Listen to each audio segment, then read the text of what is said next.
Welcome everyone to this panel on the role of green taxonomies.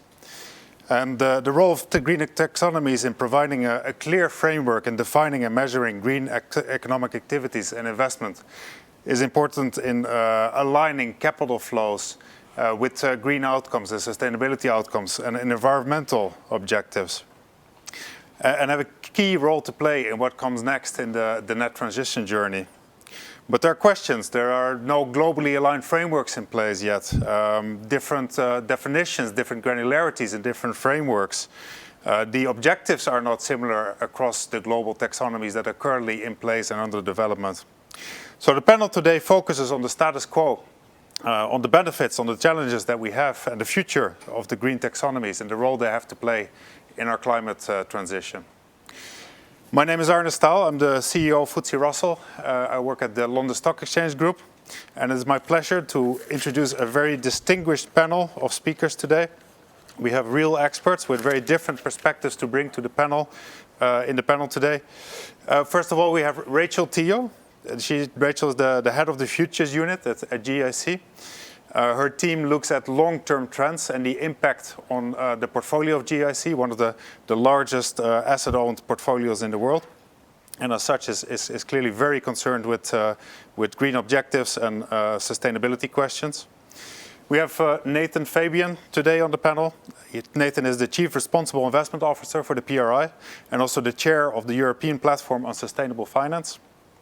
We have Ingrid Holmes, the chair of the Green Technical Advisory Group for the UK, also the executive director of the Green Finance Institute.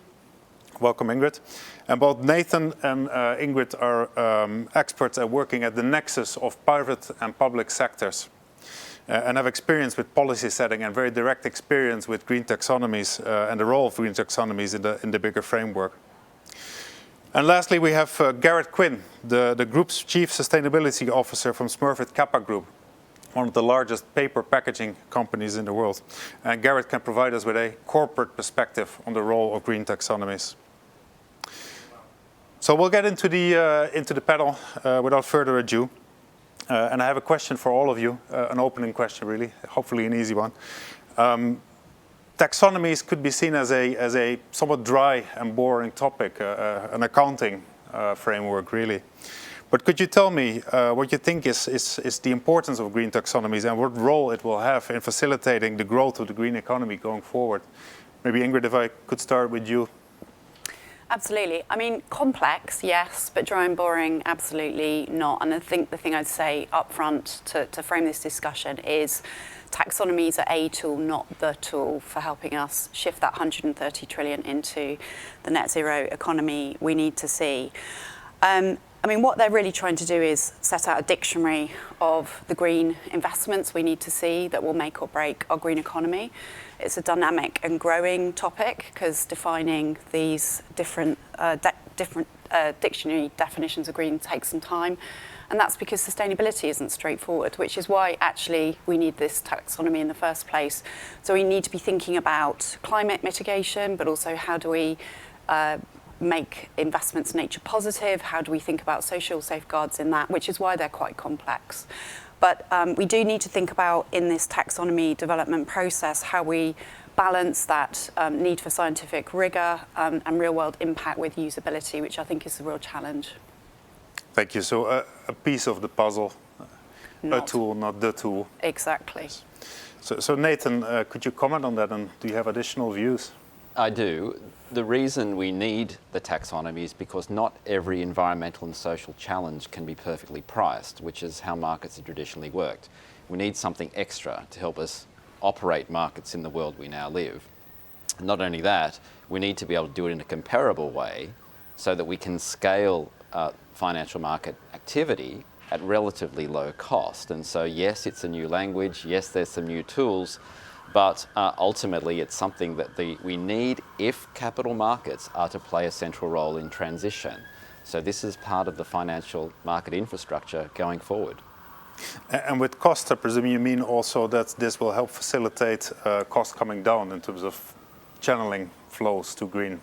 Well, investments? it will. It'll help those raising capital communicate clearly about their environmental performance and demonstrate how they're contributing to our climate goals, which is fundamentally what this 130 trillion announcement yesterday is meant to achieve. Yeah. Rachel, could I ask you for an asset owner perspective? Yes, thank you. Good morning to all of you in Glasgow, and thank you, Arne, for the question. Yes, I do believe actually that taxonomies are foundational for mobilizing capital flows to support the environmental objectives of the nations, and today that includes large-scale investments in climate change mitigation and climate change adaptation. Over the last 3 to 4 days at COP26, we have heard many speakers talk about the rewiring of the economic system to a low carbon intensive one. And it involves trillions of dollars every year for the next 30 years. So it means we actually need an effective financial architecture to enable this. At the foundation of this financial architecture are reporting and disclosure standards, and taxonomies sit here at the foundational level. And the pillars are data and disclosures that we need from companies. With the correct structure in place, we can then build financial products such as green bonds, ESG funds, blended finance, which are really the pipes and channels needed to link providers and consumers of capital together. And on why taxonomies are so foundational, let me offer 3 thoughts here. First, it addresses the problem of greenwashing and the issues of trust that we have today. Having clear and credible definitions of what is green, what is in transition, and what is brown will engender confidence to mobilize capital, both public and private, into taxonomy-aligned activities. And second, I believe that taxonomies have the potential to rally policies and regulations in support of environmental objectives. It is like a cornerstone where regulations and policies can take reference from. For example, a taxonomy can facilitate the development of environmental-related reporting and disclosure guidelines for companies and financial institutions. Development agencies and policymakers can use the taxonomy to identify where areas of investment needs are and consider strategies to facilitate growth in these areas.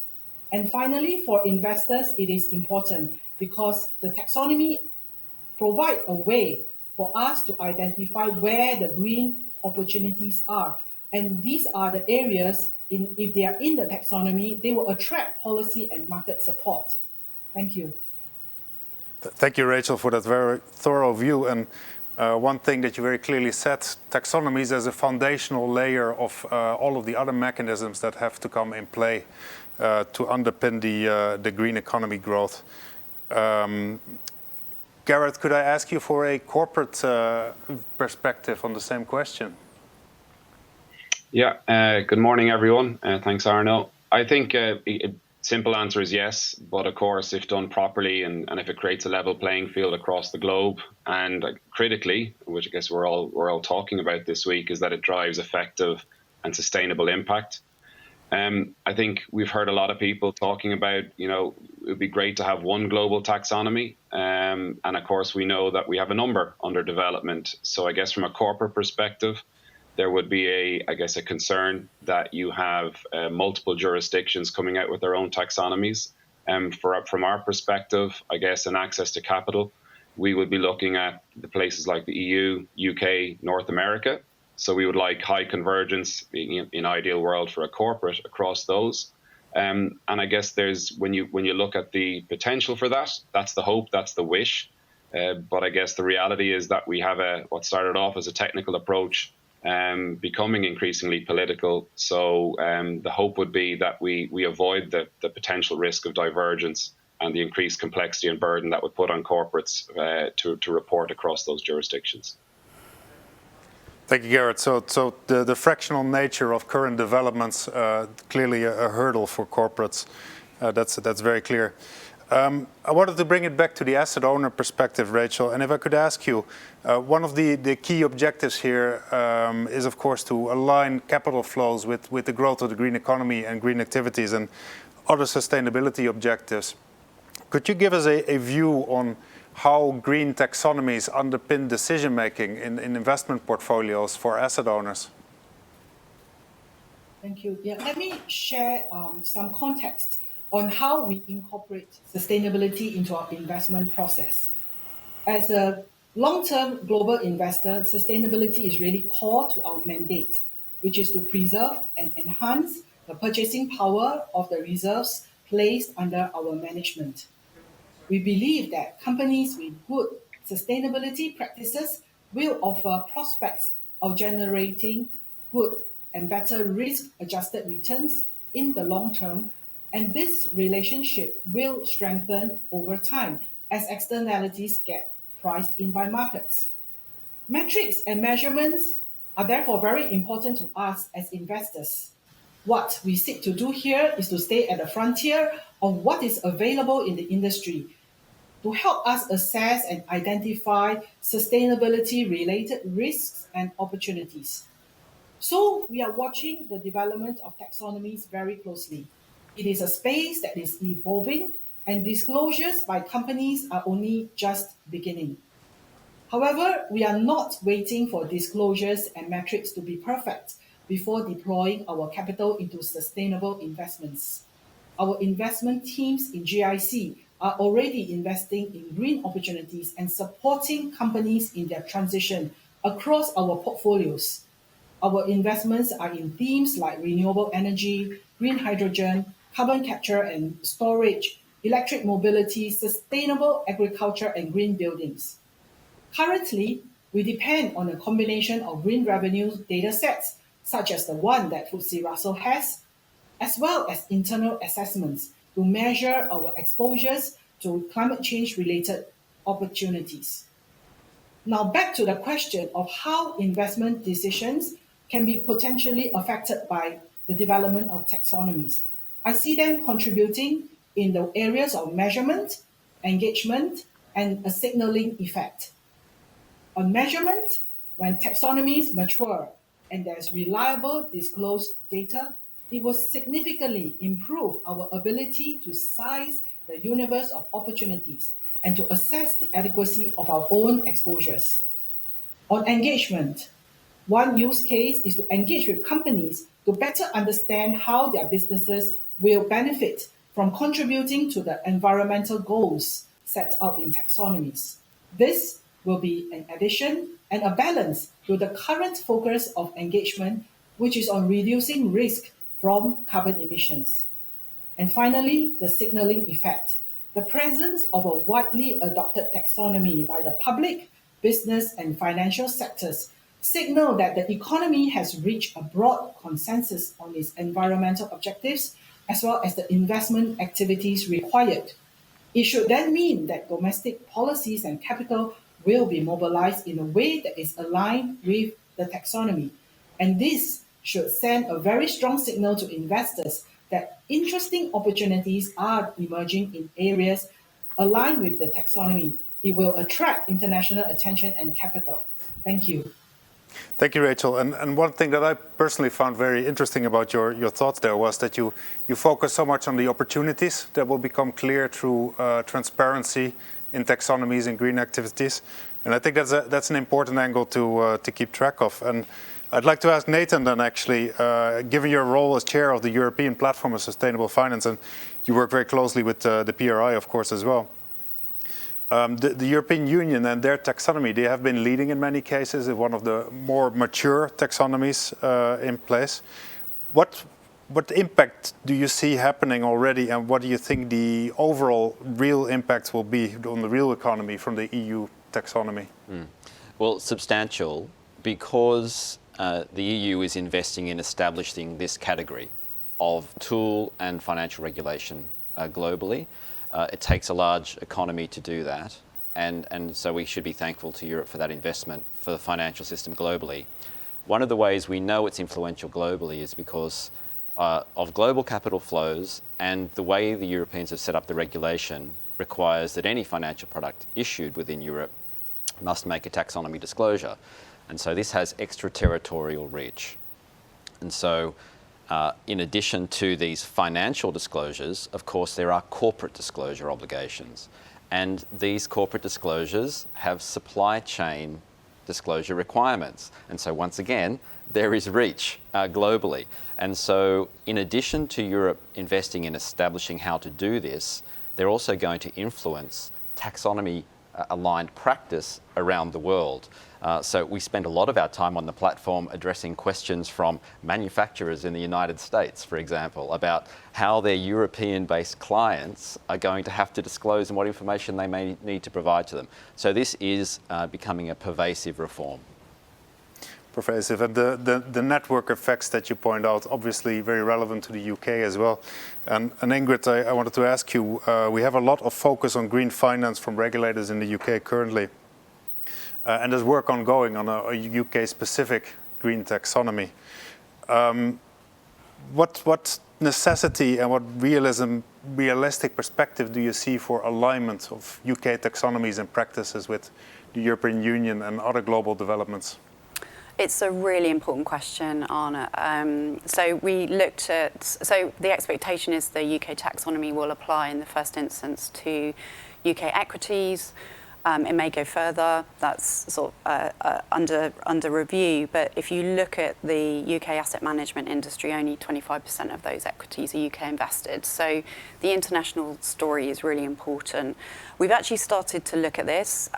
We expect there will be some divergence from the EU taxonomy, simply because the UK is committed to go further faster on carbon emission reductions, and we've got a really strong nature-based agenda, so that will need to be factored in as well. But we started to do a review of the what's called the taxonomania that's going on globally. There are more than 30 under development, but actually quite a lot of what I call aspirational. A lot more are being developed without a regulatory or governmental mandate, so you can potentially discount those.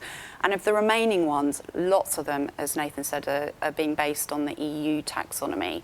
The other important element I'd bring in is the work that's been going on in China. So sort of our emerging view on the GTAG is probably Europe, UK and China are some of the main ones to be looking at. Within that, there's actually quite a lot of alignment around non-contentious technologies, things like wind and solar. So I think we can see a sort of backbone of consensus emerging from that.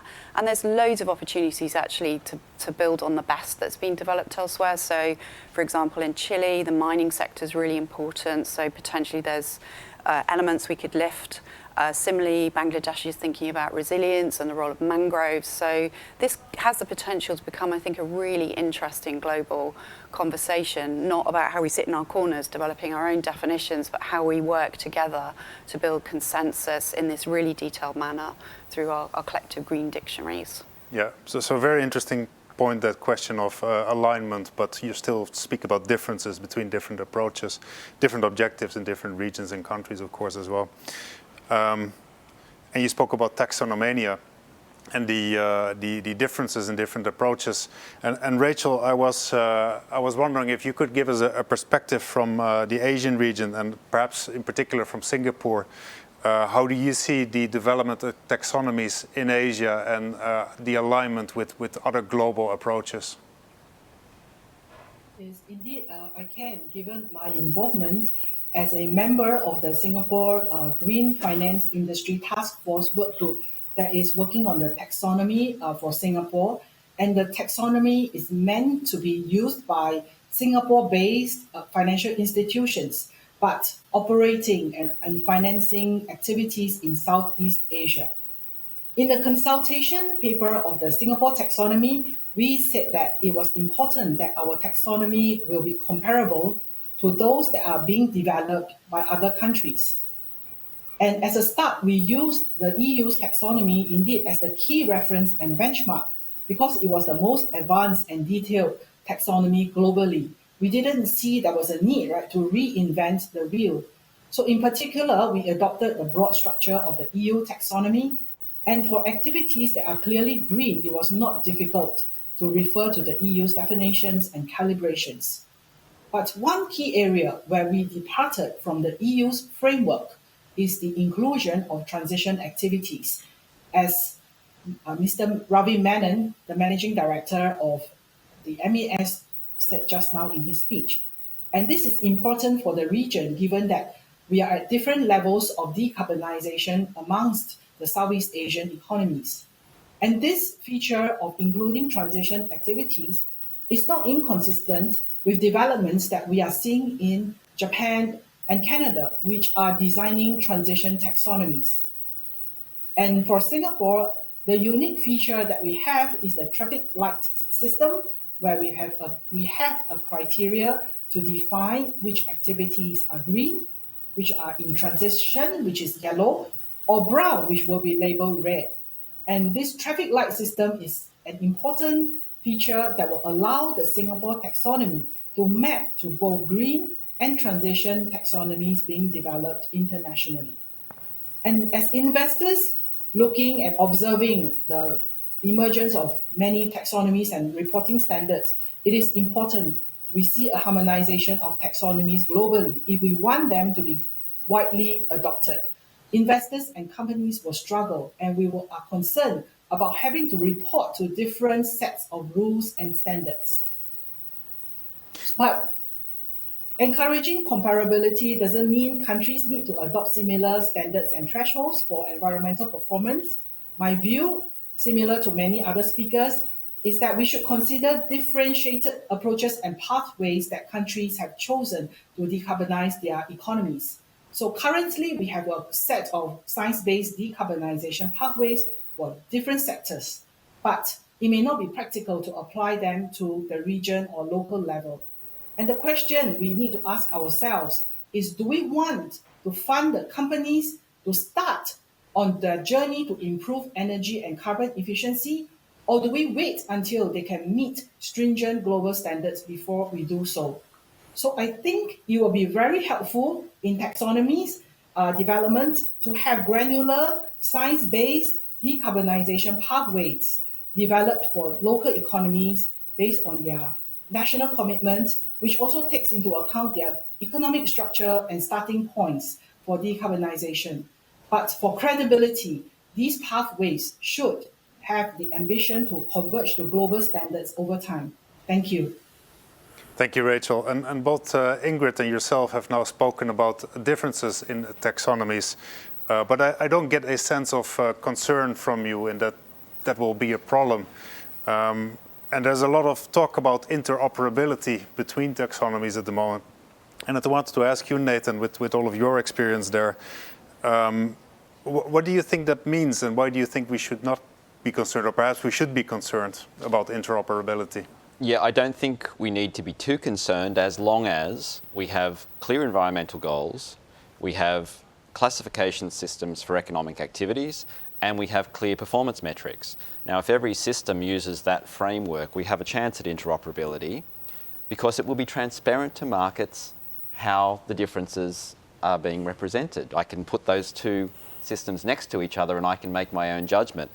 Now, if I'm investing in a green asset in India with a 2070 net zero goal, there'll probably be a different performance criteria than, say, the EU or the UK, who have taken much more aggressive and frankly necessary targets. But it's the ability for the investor to make that judgment. And I think over time we'll find, as we always do in financial markets, that the large markets become the standard setters. We want to have this learning process where everyone develops their own thinking, but ultimately it will be the large markets that guide the commonly used standards. Yeah, thank you, Nathan. So network effects again. I wanted to bring this back to the corporate perspective, and Garrett asked you, you already mentioned that the fractured nature of taxonomies might be a hindrance for corporates.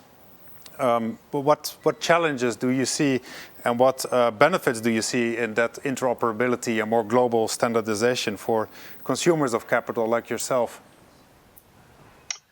I think in general, if it removes greenwashing and it rewards corporates or any operators who are operating in a sustainable manner and focused on operating in a more sustainable manner in the future, then that's a positive.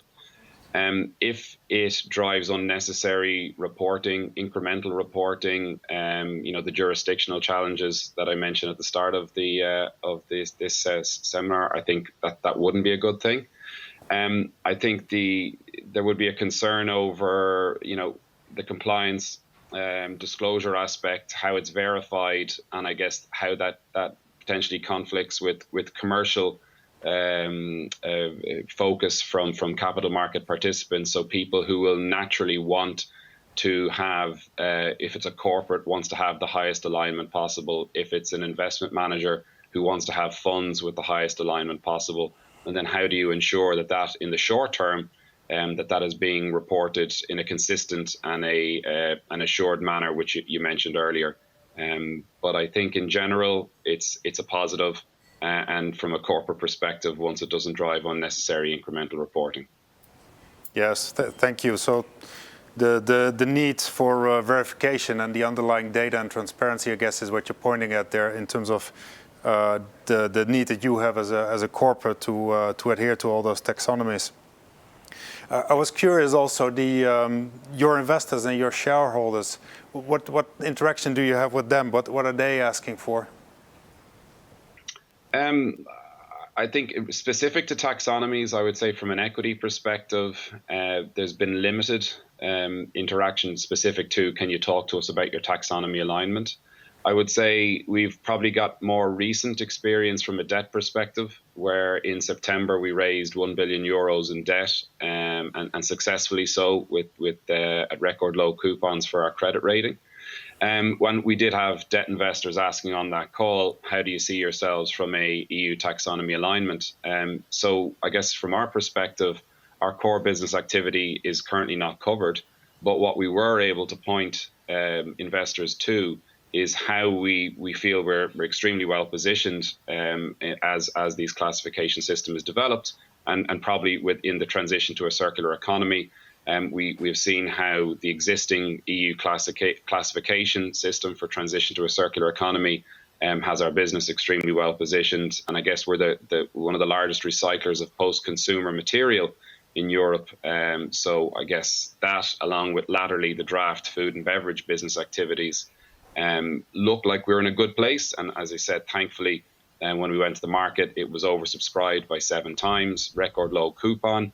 But I would say I wouldn't say that's the investor saying we don't care about the taxonomy. I'd say that's the investor saying you're not covered yet, but we can see based on what you've disclosed in your green finance framework, you're extremely well positioned. So I would expect as this evolves that it will become more and more into sharp focus, both on the debt and the equity side. Yeah, thank you, Garrett.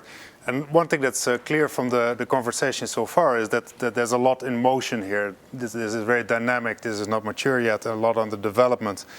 And I wanted to ask you, Ingrid, and perhaps the rest of the panel as well, if time allows, where do you think we'll be in 5 years? What are your expectations and what are your hopes for the development of green taxonomies? So I hope they will be in use widely, but I think that depends in large part on how the sort of design approach unfolds. And what I mean by that is Nathan's points were really important, as were Garrett's, around this interoperability point. And I think what it basically means is we can have different views in different jurisdictions on the pace and the route that transitions take. But in terms of how that's reflected within taxonomy design, we need to be lifting the same concepts, approaches, methodologies and metrics, but maybe setting different thresholds. So then you're just producing one data set, but reporting at those different thresholds. And I think that's how we sort of deal with that friction piece. But I think the second point is sort of coming back to what I said at the beginning. Let's just remember this is a tool, not the tool.